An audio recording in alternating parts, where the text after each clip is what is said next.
അഞ്ചാം ക്ലാസ്സിലെ സാമൂഹ്യശാസ്ത്രം ഭാഗം 2 വരുന്ന ഒരു പാഠഭാഗമാണ് പഠിക്കുന്നത്. ചാപ്റ്ററിന്റെ പേര് തുല്യതയിലേക്ക് എന്നാണ് കേട്ടോ. 9ാമത്തെ ചാപ്റ്ററാണ് തുല്യതയിലേക്ക്. എന്തുകൊണ്ടാണ് നമ്മുടെ സമൂഹത്തിൽ തുല്യത ആവശ്യമായി വരുന്നത് എന്നും അതുപോലെ അത് രൂപപ്പെടാനുള്ള സാഹചര്യത്തെ കുറിച്ചൊക്കെ ഈ ഒരു ചാപ്റ്ററിൽ നമ്മൾ പഠിക്കാനായിട്ട് പോവാണ്. അപ്പോൾ ചാപ്റ്റർ സ്റ്റാർട്ട് ചെയ്യുന്നത് തന്നെ ഒരു സംഭാഷണത്തിലൂടെയാണ്. ഒരു മുത്തശ്ശനും കുട്ടിയുമായിട്ടുള്ള ഒരു സംഭാഷണം. മുത്തശ്ശ, എന്തുകൊണ്ടാണ് ഓരോരുത്തരുടെയും കയ്യിൽ വ്യത്യസ്ത നിറത്തിലുള്ള കാർഡുകൾ ഉള്ളത്? അപ്പൊ പൊതുവിതരണ കേന്ദ്രത്തിന് മുന്നിലാണ്. അപ്പോ റേഷൻ കാർഡിനെ കുറിച്ചാണ് പറയുന്നത്.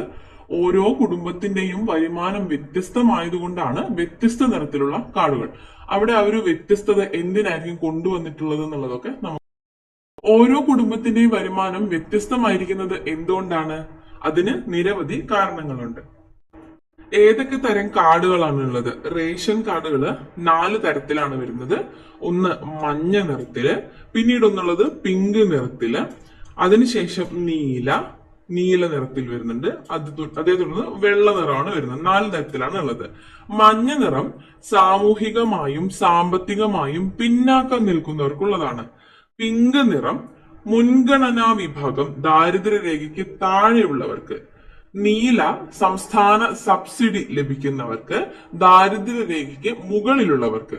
വെള്ള സാമ്പത്തികമായി മുൻപന്തിയിൽ നിൽക്കുന്നവർക്കുള്ളതാണ്. അപ്പൊ ഇത്തരത്തിലുള്ള ഒരു വ്യത്യസ്തതയാണ് ഈ ഒരു റേഷൻ കാർഡിന് നൽകിയിട്ടുള്ളത്.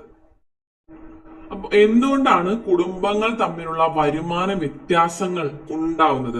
വരുമാന വ്യത്യാസത്തിന് കാരണം എന്തൊക്കെയാ? വ്യത്യസ്ത തരം തൊഴിലുകളിൽ ഏർപ്പെടുന്നവരാണെങ്കിൽ അവർക്ക് വ്യത്യസ്ത വരുമാനം ലഭിക്കുന്നു. അതുപോലെ കൂടുതൽ കൃഷിഭൂമിയുള്ളവർക്ക് കൂടുതൽ വരുമാനം ലഭിക്കുന്നു. ഓരോരുത്തരുടെയും കഴിവുകൾ വ്യത്യാസമുള്ളതല്ലേ.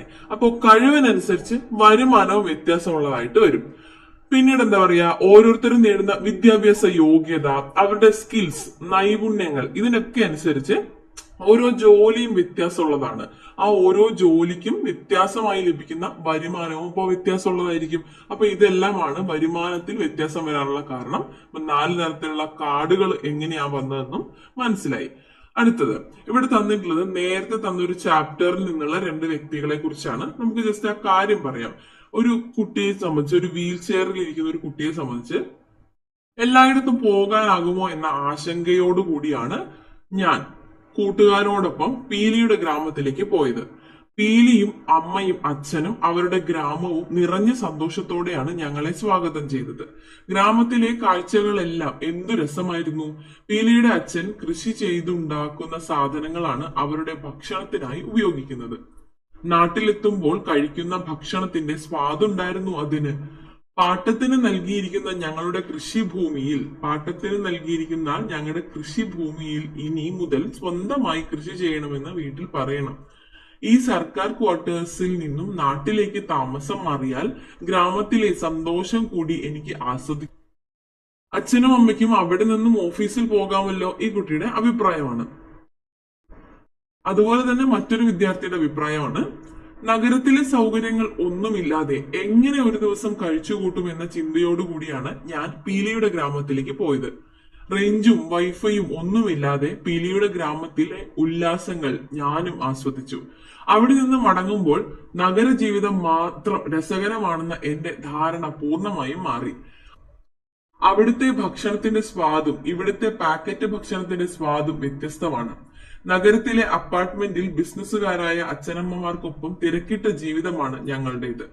സർക്കാർ സർവീസിൽ നിന്ന് വിരമിച്ച ശേഷം മുത്തച്ഛൻ കൂടി ഇവിടേക്ക് വന്നപ്പോൾ എനിക്കത് ആശ്വാസമായി.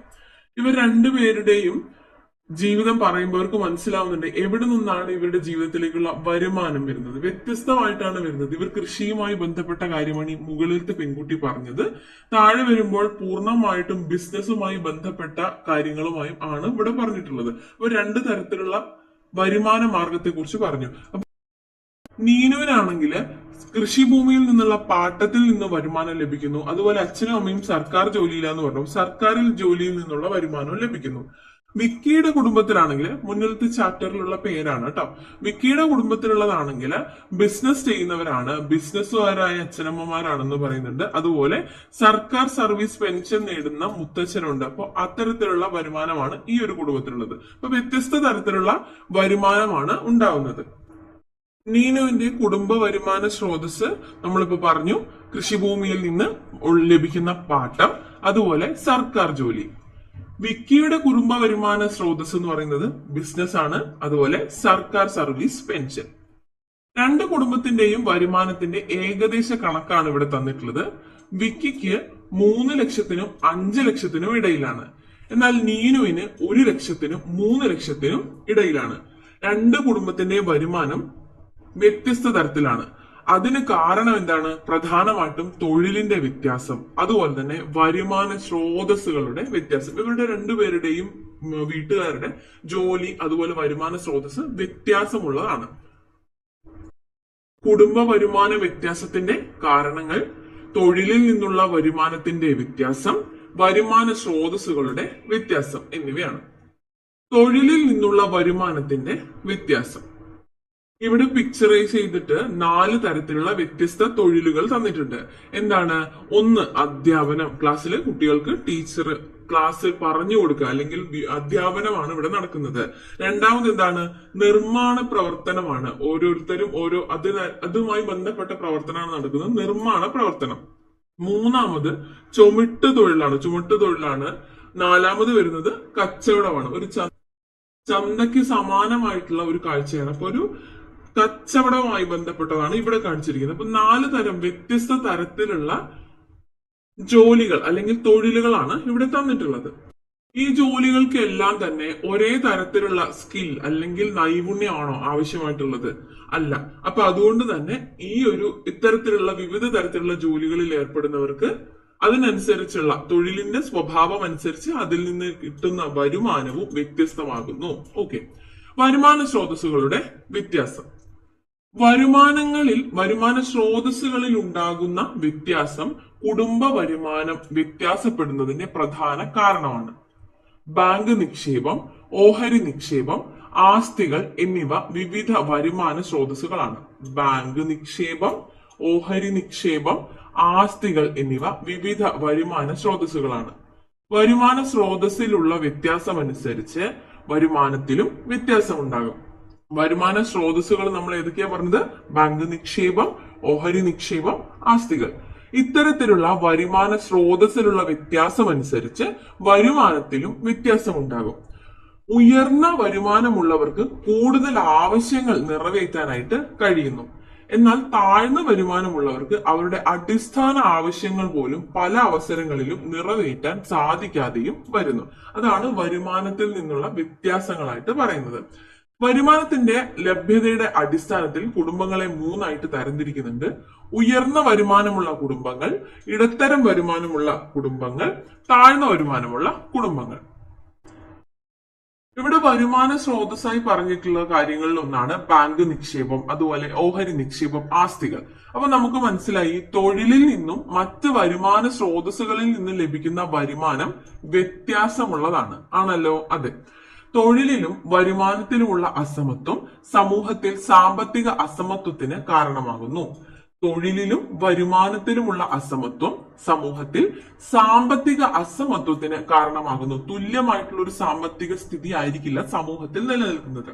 ഒരു സമൂഹത്തിലെ വിഭവങ്ങൾ തുല്യമല്ലാത്ത രീതിയിൽ വിതരണം ചെയ്യുമ്പോഴാണ് അസമത്വം സംഭവിക്കുന്നത്. സാമ്പത്തിക അസമത്വം എന്നത് ഒരു സമൂഹത്തിലെ വ്യക്തികൾ അല്ലെങ്കിൽ സംഘങ്ങൾക്കിടയിൽ സമ്പത്ത്, വരുമാനം അല്ലെങ്കിൽ വിഭവങ്ങൾ എന്നിവയുടെ അസമമായ വിതരണത്തെ സൂചിപ്പിക്കുന്നു.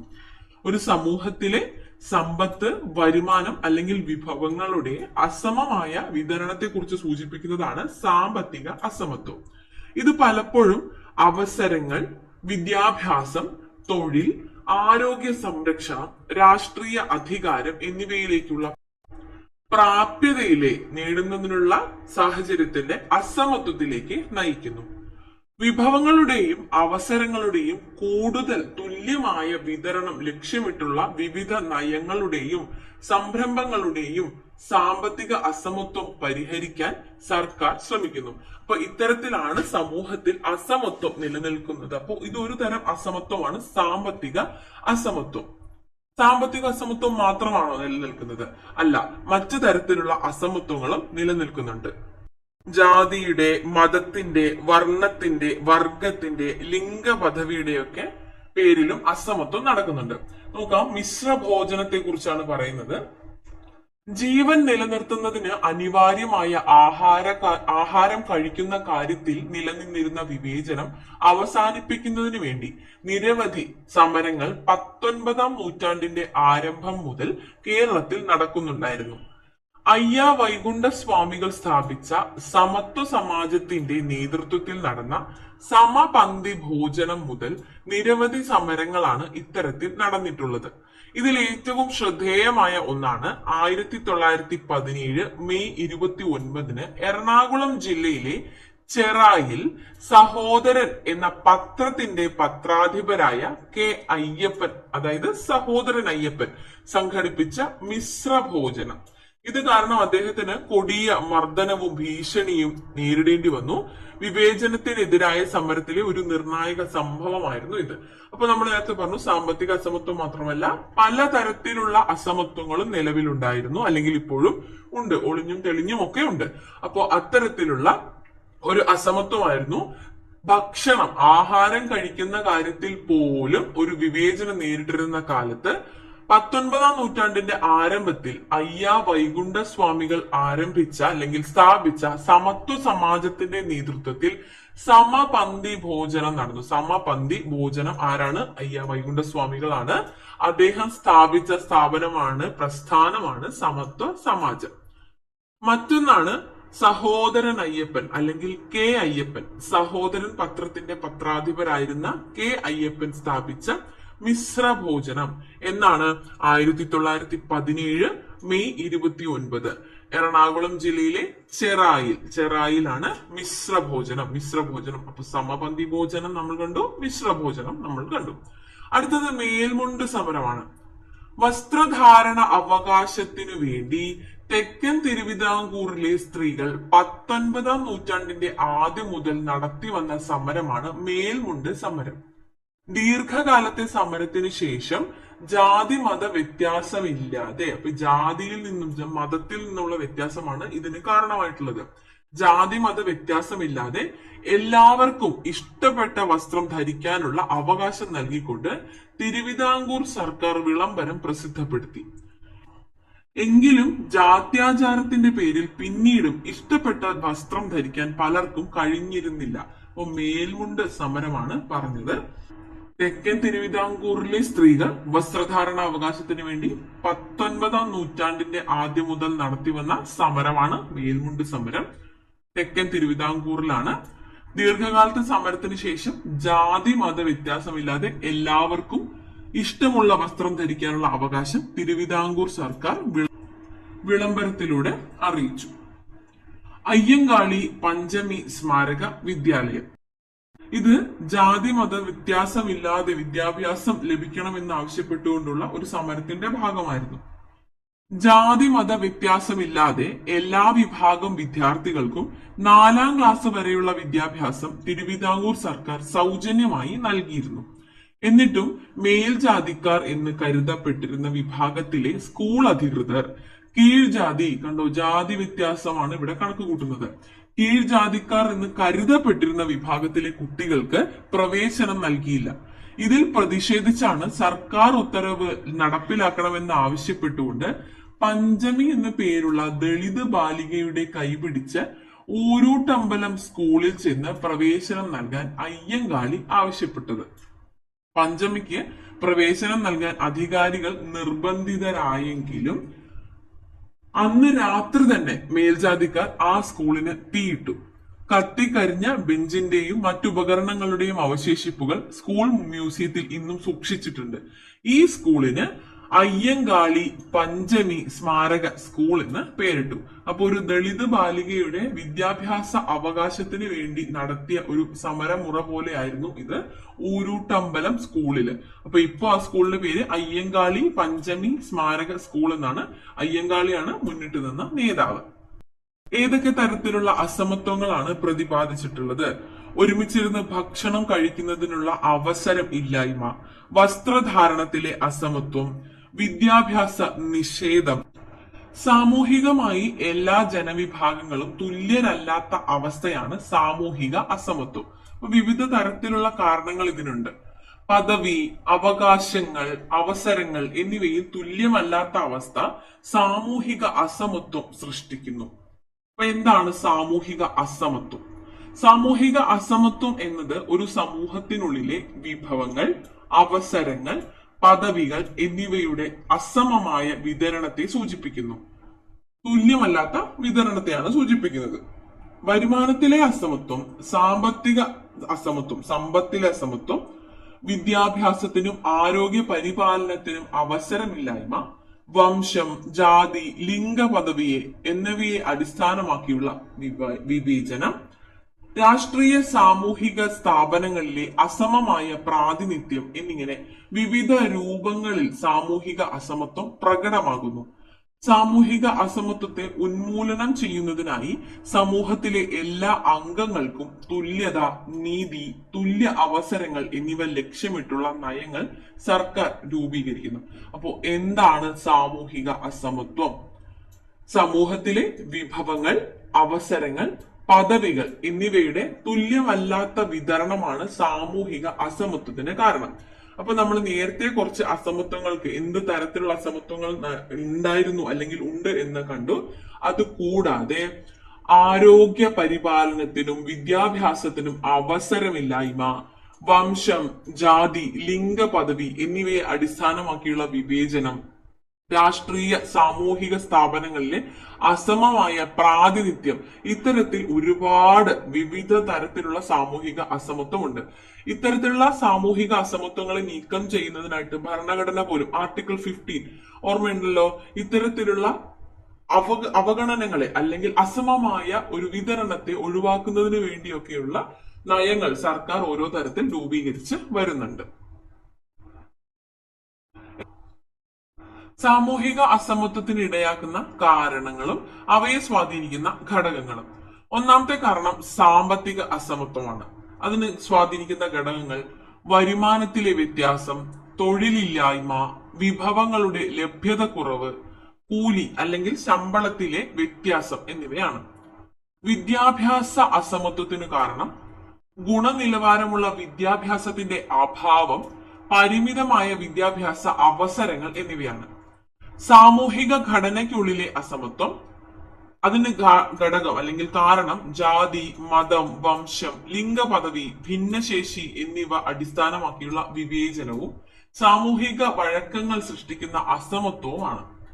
ഭൂമിശാസ്ത്രപരമായ സമാനതകൾ, ഗ്രാമ നഗര വ്യത്യാസം, അതൊരു വലിയ തരത്തിലുള്ള വ്യത്യാസം തന്നെയാണ്. വിഭവങ്ങളുടെ ലഭ്യതക്കുറവ്.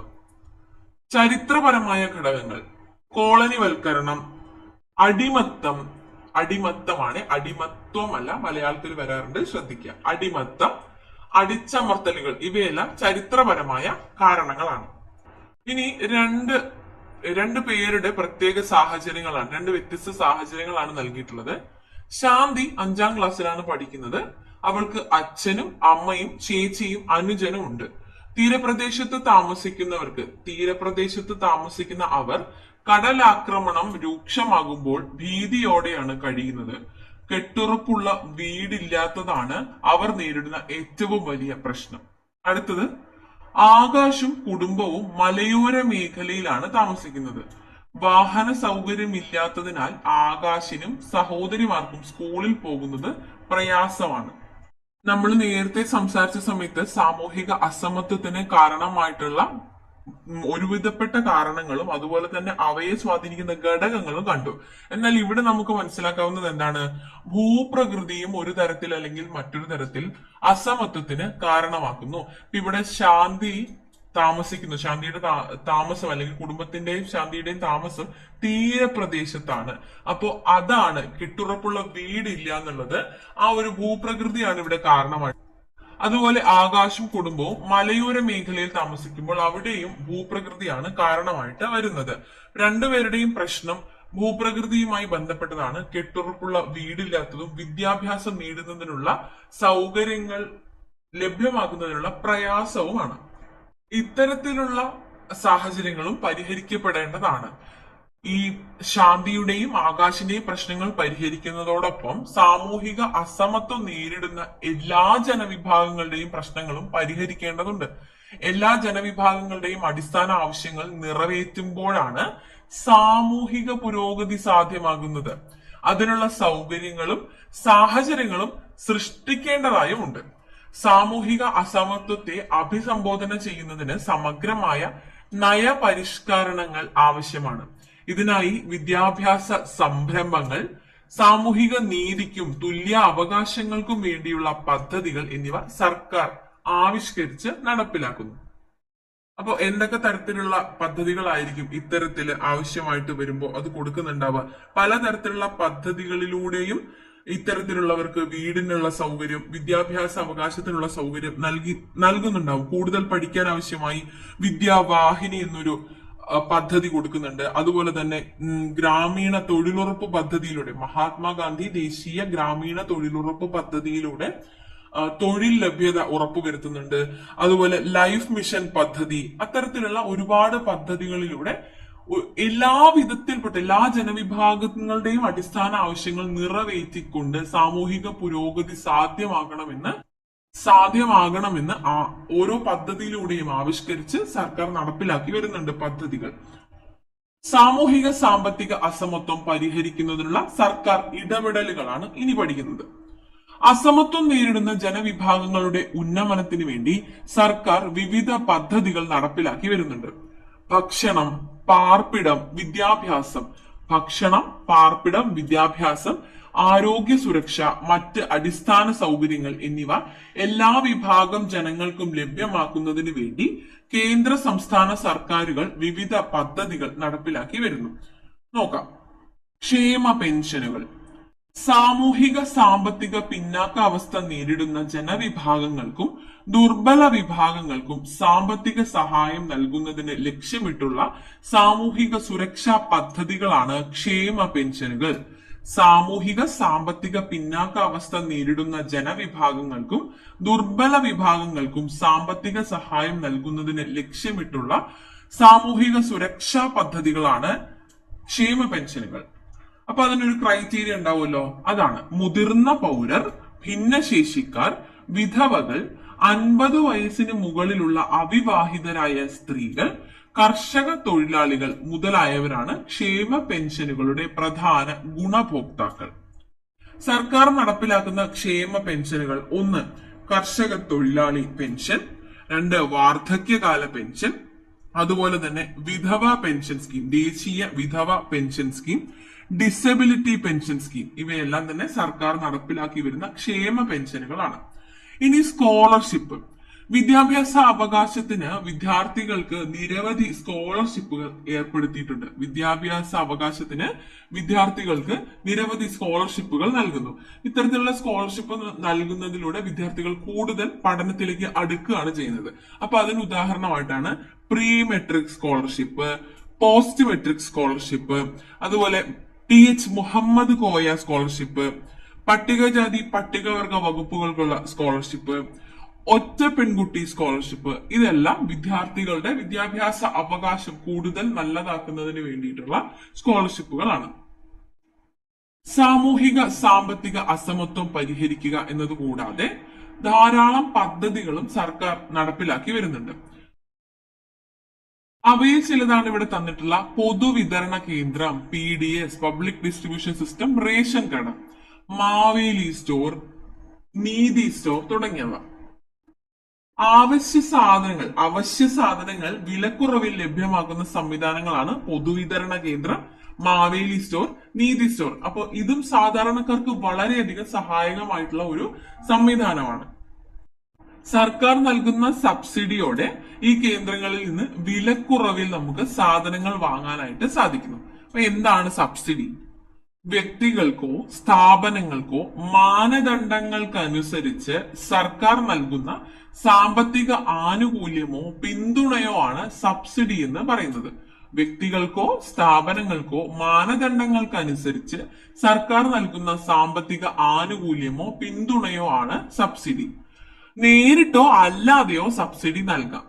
പണമായി നൽകുന്ന പിന്തുണ, നേരിട്ടുള്ള സബ്സിഡിയെയാണ് സൂചിപ്പിക്കുന്നത്.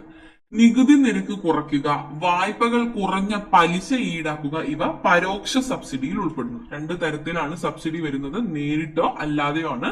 പണമായിട്ട് നൽകുകയാണെങ്കിൽ അത് നേരിട്ടുള്ള സബ്സിഡിയും, നികുതി നിരക്ക് കുറയ്ക്കുക, വായ്പകൾക്ക് കുറഞ്ഞ പലിശ ഈടാക്കുക, ഇവയെല്ലാം പരോക്ഷ സബ്സിഡിയുമാണ്. ദാരിദ്ര്യ ലഘൂകരണത്തിനും സാമൂഹിക അസമത്വം കുറയ്ക്കുന്നതിനുമുള്ള നിരവധി പദ്ധതികളും പരിപാടികളും കേന്ദ്ര സംസ്ഥാന സർക്കാരുകളും തദ്ദേശ സ്വയംഭരണ സ്ഥാപനങ്ങളും നടപ്പിലാക്കി വരുന്നുണ്ട്. അതിലൊന്നാണ് മഹാത്മാഗാന്ധി ദേശീയ ഗ്രാമീണ തൊഴിലുറപ്പ് പദ്ധതി. ഗ്രാമീണ മേഖലയിൽ അധിവസിക്കുന്ന ഏതൊരു കുടുംബത്തിനും ഒരു വാർഷിക സാമ്പത്തിക വർഷം, ഒരു വർഷത്തിൽ 100 ദിവസത്തിൽ കുറയാത്ത അവിദഗ്ധ കായിക തൊഴിൽ ഈ പദ്ധതിയിലൂടെ ഉറപ്പാക്കുന്നു. 18 വയസ്സിന് മുകളിലുള്ള വ്യക്തികളാണ് ഇതിന്റെ ഗുണഭോക്താക്കൾ. കേന്ദ്ര സംസ്ഥാന സർക്കാരുകൾ ആവിഷ്കരിച്ച് നടപ്പിലാക്കുന്ന ദാരിദ്ര്യ നിർമ്മാർജ്ജന പദ്ധതിയാണ് മഹാത്മാഗാന്ധി ദേശീയ ഗ്രാമീണ തൊഴിലുറപ്പ് പദ്ധതി. 100 ദിവസത്തിലാണെന്നുള്ളത് PYQ ആണ്. അതുപോലെ 18 വയസ്സിന് മുകളിലുള്ള വ്യക്തികൾ, അതില് ലിംഗവ്യത്യാസമില്ല. ഓക്കെ, അടുത്തത് ലൈഫ് മിഷൻ. കേരളത്തിലെ എല്ലാ ഭൂരഹിതർക്കും, ഭൂരഹിത ഭവനരഹിതർക്കും, ഭവനം പൂർത്തിയാക്കാത്തവർക്കും, നിലവിലുള്ള പാർപ്പിടം വാസയോഗ്യമല്ലാത്തവർക്കും സുരക്ഷിതവും മാന്യവുമായ പാർപ്പിട സംവിധാനം ഒരുക്കി നൽകുക എന്നതാണ് സമ്പൂർണ്ണ പാർപ്പിട പദ്ധതി, ലൈഫ് പദ്ധതിയുടെ ലക്ഷ്യം. കേരള സർക്കാരുകൾ ആവിഷ്കരിച്ച് നടപ്പിലാക്കുന്ന പദ്ധതിയാണ് ലൈഫ് മിഷൻ പദ്ധതി. കണ്ടോ, ഇതിന്റെ പൂർണ്ണ രൂപം ഇവിടെ തന്നിട്ടുണ്ട്. Livelihood, inclusion and financial empowerment എന്നതാണ് ലൈഫിന്റെ പൂർണ്ണ രൂപം. Livelihood, inclusion and financial empowerment എന്നതാണ് ലൈഫിന്റെ പൂർണ്ണ രൂപം. ലൈഫ് മിഷൻ പദ്ധതി കേരള സർക്കാരുകൾ ആവിഷ്കരിച്ച് നടപ്പിലാക്കുന്ന പദ്ധതിയാണ്. കേരളത്തിലെ എല്ലാ ഭൂരഹിത ഭവനരഹിതർക്കും, ഭവനം പൂർത്തിയാക്കാത്തവർക്കും, നിലവിലുള്ള പാർപ്പിടം വാസയോഗ്യമല്ലാത്തവർക്കും, എന്തു തന്നെ ആവട്ടെ കാരണം ഒരു സുരക്ഷിതവും മാന്യവുമായ പാർപ്പിട സംവിധാനം ഒരുക്കി നൽകുക എന്നതാണ് നമ്മൾ ലക്ഷ്യമാക്കി വെച്ചിട്ടുള്ള ഈ ഒരു പദ്ധതി കൊണ്ട് ഉദ്ദേശിക്കുന്നത്. തീരമൈത്രി അടുത്തതാണ്. മത്സ്യത്തൊഴിലാളി വനിതകൾക്ക് സംരംഭകത്വ പദ്ധതി എന്നതാണ് തീരമൈത്രിയുടെ ലോഗോയിൽ തന്നെ തന്നിട്ടുള്ളത്. മത്സ്യത്തൊഴിലാളി വനിതകൾക്ക് സംരംഭകത്വ പദ്ധതി.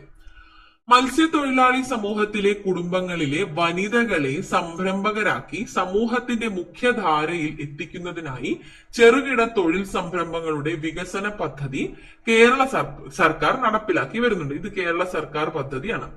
കേരളത്തിലുടനീളം നടപ്പിലാക്കുന്ന ഈ പദ്ധതിയിലൂടെ മത്സ്യത്തൊഴിലാളി വനിതകളുടെ സാമൂഹിക സാമ്പത്തിക ശാക്തീകരണം ഉറപ്പുവരുത്തുന്നതിന് സാധിക്കും. അപ്പോൾ തീരമൈത്രി തീരപ്രദേശത്തെ മത്സ്യത്തൊഴിലാളികളിലെ സമൂഹത്തിലെ കുടുംബത്തിലെ വനിതകളെ സംരംഭകരാക്കുന്നതിനുള്ള കേരള സർക്കാരിന്റെ പദ്ധതിയാണ്. ചെറുകിട തൊഴിൽ സംരംഭങ്ങൾ അതിന്റെ വികസന പദ്ധതി കേരള സർക്കാർ നടപ്പിലാക്കി വരുന്നതാണ്. അടുത്തത് കൈവല്യാണ്. കൈവല്യ ഭിന്നശേഷിയുള്ള ഉദ്യോഗാർത്ഥികൾക്കായി കേരള സർക്കാർ നടപ്പിലാക്കി വരുന്ന പുനരധിവാസ പദ്ധതിയാണ് കൈവല്യ. അവസര തുല്യത, സാമൂഹിക ഉൾച്ചേർക്കൽ എന്നിവയാണ് ഈ പദ്ധതിയുടെ ലക്ഷ്യമായിട്ട് പറയുന്നത്. അവസര തുല്യത, സാമൂഹിക ഉൾച്ചേർക്കൽ എന്നിവയാണ് കൈവല്യ പദ്ധതിയുടെ ലക്ഷ്യങ്ങൾ. നമ്മൾ പദ്ധതികളൊക്കെ പഠിക്കാറുണ്ട് സാധാരണ പരീക്ഷയ്ക്കായിട്ട്. പാഠഭാഗത്തിൽ തന്നിരിക്കുന്ന പദ്ധതികൾ നിർബന്ധമായും പഠിക്കണം. അവ വളരെയധികം ഇമ്പോർട്ടന്റ് ആണ്. അതിനുശേഷം മറ്റുള്ളവ. ഓക്കെ, അടുത്തത് വിദ്യാവാഹിനി. നമ്മൾ നേരത്തെ ഒരു കുട്ടിയുടെ കാര്യം പറഞ്ഞിട്ടുണ്ടായിരുന്നില്ലേ? ആ കുട്ടിക്ക് ആകാശും ഫാമിലിയും അവർക്ക് വിദ്യാഭ്യാസം നേടാനായിട്ടുള്ള സൗകര്യമില്ല. അപ്പൊ അത്തരത്തിലുള്ള വിദ്യാർത്ഥികൾക്ക് വിദ്യാഭ്യാസം ലഭ്യമാക്കുന്നതിന് വേണ്ടി യാത്രാ സൗകര്യം ഒരുക്കുന്ന പദ്ധതിയാണ് വിദ്യാവാഹിനി. ഗോത്ര സമൂഹത്തിലെ വിദ്യാർത്ഥികൾക്ക് സ്കൂളിൽ പോയി വരാൻ വാഹന സൗകര്യം ഒരുക്കുന്ന പദ്ധതിയാണ് വിദ്യാവാഹിനി. കുട്ടികളുടെ യാത്രാ സൗകര്യം ഉറപ്പുവരുത്തി കൊഴിഞ്ഞുപോക്ക് തടയുക എന്ന ലക്ഷ്യത്തോടു കൂടിയാണ് ഈ പദ്ധതി നടപ്പിലാക്കുന്നത്. അപ്പൊ ഇത്തരത്തിലുള്ള സൗകര്യങ്ങൾ ലഭിക്കുമ്പോൾ എന്ത് സംഭവിക്കും? സ്വാഭാവികമായും കുട്ടികൾ വിദ്യാലയത്തിലേക്ക് ആകർഷിക്കപ്പെടും. അപ്പൊ അത്തരത്തിൽ ആകർഷിച്ച് കൊഴിഞ്ഞു പോക്ക് തടയുക എന്ന ലക്ഷ്യത്തോടെയാണ് വിദ്യാവാഹിനി എന്ന ഈ ഒരു പദ്ധതി കൊണ്ടുവന്നിട്ടുള്ളത്. അടുത്തത് ജനനി ജന്മരക്ഷ. ഗോത്ര വിഭാഗത്തിൽപ്പെട്ട ഗർഭിണികൾക്കും അമ്മമാർക്കും പോഷകാഹാരം ലഭിക്കുന്നതിന് കേന്ദ്ര സർക്കാർ നടപ്പിലാക്കുന്ന പദ്ധതിയാണ് ജനനി ജന്മരക്ഷ. ഗോത്ര വിഭാഗത്തിൽപ്പെട്ട ഗർഭിണികൾക്കും അമ്മമാർക്കും പോഷകാഹാരം ലഭ്യമാക്കുന്നതിന് വേണ്ടിയുള്ള കേരള സർക്കാർ പദ്ധതിയാണ് ജനനി ജന്മരക്ഷ. പ്രതിഭാതീരം.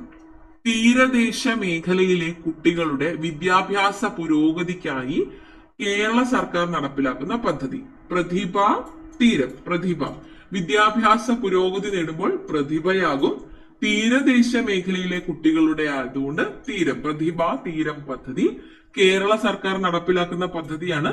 തീരദേശ മേഖലയിലെ കുട്ടികളുടെ വിദ്യാഭ്യാസ പുരോഗതിക്കായുള്ള പദ്ധതി. ഗോത്രബന്ധു. ഗോത്ര വിഭാഗത്തിൽപ്പെട്ട വിദ്യാർത്ഥികളുടെ ഭാഷാ പ്രശ്നം പരിഹരിക്കുക. അവരുടെ ഒരു പ്രത്യേകതരം ലാംഗ്വേജുകളൊക്കെ ഉണ്ട്. അപ്പൊ അത്തരത്തിലുള്ള കുട്ടികൾക്ക് മറ്റുള്ളവരുമായി ഇടപഴകുന്ന സമയത്ത് അത്തരത്തിലുള്ള ഭാഷാ പ്രശ്നം കാരണം വിവേചനം വരാൻ പാടില്ല എന്ന രീതിയിൽ ആരംഭിച്ച ഒരു പദ്ധതിയാണ്. ഗോത്ര വിഭാഗത്തിൽപ്പെട്ട വിദ്യാർത്ഥികളുടെ ഭാഷാ പ്രശ്നം പരിഹരിക്കുക, കൊഴിഞ്ഞുപോക്ക് തടയുക എന്നീ ലക്ഷ്യങ്ങൾ കൈവരിക്കുന്നതിന് ഗോത്രഭാഷയിലും മലയാളത്തിലും പരിജ്ഞാനമുള്ള യോഗ്യരായ ഗോത്ര വിഭാഗക്കാരെ പ്രൈമറി സ്കൂളുകളിൽ അധ്യാപകരായി നിയമിക്കുന്ന കേരള സർക്കാരിന്റെ പദ്ധതിയാണ് ഗോത്ര ബന്ധു. നമ്മളിപ്പോ പഠിച്ച വിവരങ്ങളുടെ അടിസ്ഥാനത്തിൽ പൂർത്തിയാക്കേണ്ട ഒരു ടേബിളാണ്, നമുക്ക് നോക്കാം. പദ്ധതികൾ ഏതൊക്കെയാ തന്നത്? മഹാത്മാഗാന്ധി ദേശീയ ഗ്രാമീണ തൊഴിലുറപ്പ് പദ്ധതി തന്നിട്ടുണ്ട്. ഗുണഭോക്താക്കൾ ആരൊക്കെയായിരുന്നു? 18 വയസ്സിന് മുകളിലുള്ള എല്ലാവരും തന്നെ ഇതിന്റെ ഗുണഭോക്താക്കളാണ്. സവിശേഷത: ഓരോ കുടുംബത്തിനും ഒരു സാമ്പത്തിക വർഷം 100 ദിവസത്തെ തൊഴിൽ നൽകുന്നു എന്നതാണ് മൻരേഗയുടെ മഹാത്മാഗാന്ധി ദേശീയ ഗ്രാമീണ തൊഴിലുറപ്പ് പദ്ധതിയുടെ സവിശേഷത. അടുത്തത് ലൈഫ് മിഷൻ ആണ്. ലൈഫ് മിഷൻ ഭൂമിയുള്ള ഭവനരഹിതർ, ഭവന നിർമ്മാണം പൂർത്തിയാക്കാൻ കഴിയാത്തവർ, താൽക്കാലിക ഭവനമുള്ളവർ എന്നിവരൊക്കെയാണ് ഇതിന്റെ ഗുണഭോക്താക്കൾ, ലൈഫ് മിഷന്റെ ഗുണഭോക്താക്കൾ. എന്താണ് സവിശേഷത? എല്ലാവർക്കും എന്ത് തന്നെയോ ആവട്ടെ, കാരണം വീട് ലഭ്യമാക്കുന്നു എന്നതാണ്. വിദ്യാവാഹിനി ഓർക്കാൻ പറ്റുന്നുണ്ടോ എന്താണെന്നുള്ളത്? പട്ടികവർഗ വിഭാഗത്തിലെ കുട്ടികൾക്കാണ് കൊഴിഞ്ഞുപോക്ക് തടയുന്നതിന് വേണ്ടിയിട്ട് കുട്ടികളെ സ്കൂളിൽ എത്തിക്കുന്നതിനായി അധ്യയന വർഷാരംഭം തന്നെ വാഹനങ്ങൾ ഏർപ്പെടുത്തുന്ന പദ്ധതിയാണ് വിദ്യാവാഹിനി. തീരമൈത്രി എന്താണ്? വനിതാ മത്സ്യത്തൊഴിലാളികളെ സംരംഭകരാക്കുന്നതിന് വേണ്ടിയുള്ള പദ്ധതിയാണ്. വനിതാ മത്സ്യത്തൊഴിലാളികളാണ് ഗുണഭോക്താക്കളായിട്ട് വരുന്നത്. മത്സ്യത്തൊഴിലാളിയായ വനിതകളുടെ സാമ്പത്തികവും സാമൂഹികവും ഉന്നമനമാണ് തീരമൈത്രി പദ്ധതിയുടെ സവിശേഷത. കൈവല്യ പദ്ധതി 21 വയസ്സിനും 55 വയസ്സിനും ഇടയിൽ പ്രായമുള്ള ഭിന്നശേഷിക്കാരാണ് ഇതിന്റെ ഗുണഭോക്താക്കൾ. അവസര തുല്യത കൊണ്ടുവരിക എന്നുള്ളതാണ് കൈവല്യയുടെ ലക്ഷ്യം.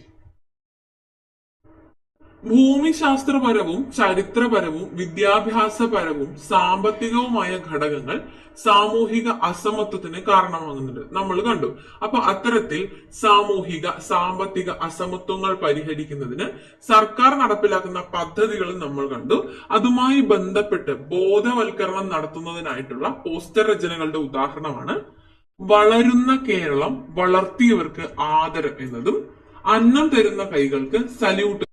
കൃഷിയുടെ മൂല്യത്തെ മനസ്സിലാക്കി തരുന്ന രീതിയിൽ അന്നം തരുന്ന കൈകൾക്ക് സല്യൂട്ട്, അതുപോലെ തന്നെ വളരുന്ന കേരളം വളർത്തിയവർക്ക് ആദരം. അസമത്വങ്ങൾ സാമൂഹിക പുരോഗതിക്ക് തടസ്സം സൃഷ്ടിക്കുന്നുണ്ട്. അപ്പൊ അസമത്വങ്ങൾ പരമാവധി കുറച്ച് സാമൂഹിക പുരോഗതി മുന്നോട്ട് കൊണ്ടുവരിക എന്നുള്ളതാണ് ചെയ്യേണ്ടത്. ഭരണഘടന പൗരന്മാർക്ക് ഉറപ്പു നൽകുന്ന തുല്യതയിലേക്ക് എല്ലാ മനുഷ്യരെയും എത്തിക്കുന്നതിനും സാമൂഹിക പുരോഗതി സാധ്യമാകുന്നതിനും കേന്ദ്ര സംസ്ഥാന സർക്കാരുകൾ വിവിധ പദ്ധതികൾ ആവിഷ്കരിച്ച് നടപ്പിലാക്കി വരുന്നുണ്ട്. അടിസ്ഥാന ആവശ്യങ്ങൾ നിറവേറ്റാനും സ്വതന്ത്രരായി ജീവിക്കാനുമുള്ള അവകാശം എല്ലാ മനുഷ്യർക്കും ഉണ്ടാകണം. അസമത്വങ്ങൾ നേരിടുന്ന മനുഷ്യർ നമുക്കും നമ്മുടെ ചുറ്റിലുമുണ്ട്. എല്ലാ മനുഷ്യരും തുല്യരാണെന്ന വസ്തുത തിരിച്ചറിഞ്ഞ് അസമത്വം നേരിടുന്ന ജനവിഭാഗങ്ങളെ ചേർത്ത് നിർത്തേണ്ടതിന്റെ ആവശ്യകത നാം മനസ്സിലാക്കേണ്ടതായിട്ടുമുണ്ട്. അപ്പോൾ ഈ പാഠഭാഗത്തിൽ നിന്ന് അവസരങ്ങളും ലഭിക്കുന്നവരുടെയും അല്ലാത്തവരുടെയും ഒക്കെ അവസ്ഥ നമുക്ക് മനസ്സിലായി. അതുപോലെ തന്നെ അസമത്വം എത്ര തരത്തിലുണ്ട്, എങ്ങനെയൊക്കെ അത് രൂപപ്പെടാമെന്നും മനസ്സിലായി. വളരെയധികം വേണ്ടപ്പെട്ട ഒരു കാര്യമാണ് ഈ സമത്വം എന്നത്. വിവിധ തരത്തിലുള്ള അസമത്വങ്ങളുണ്ട്, അവ പരിഹരിക്കാനായിട്ടുള്ള പദ്ധതികളുണ്ട്. അതിനായി ഗവൺമെന്റ് മുൻകൈ എടുത്തിട്ടുള്ള പദ്ധതികളും അവയുടെ ഡീറ്റെയിൽസും നമ്മൾ പഠിച്ചു. ഇത്രയും കാര്യങ്ങളാണ് ഈ ഒരു ചാപ്റ്ററിൽ ഉൾപ്പെടുത്തിയിട്ടുള്ളത്.